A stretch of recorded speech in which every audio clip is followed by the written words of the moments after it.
بسم اللہ الرحمن الرحیم۔ السلام علیکم ورحمۃ اللہ وبرکاتہ۔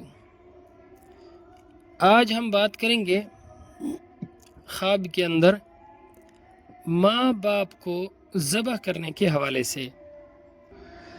اگر کوئی شخص خواب کے اندر دیکھتا ہے کہ وہ اپنی والدہ کو یا اپنے والد محترم کو اپنے ہاتھوں سے ذبح کر رہا ہے تو یہ بالکل بھی اچھا خواب نہیں ہے، اور نہ ہی اس کی تعبیر کوئی اچھی ہے۔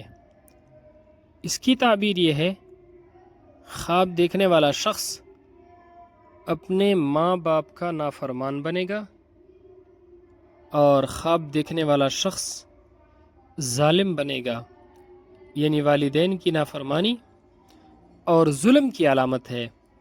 ایسا خواب دیکھنے والے شخص کو چاہیے کہ وہ اپنے والدین کے ساتھ رویہ درست رکھے، اگر تعلقات ٹھیک نہیں ہیں تو ان سے معافی مانگے اور اپنے والدین کو خوش رکھے۔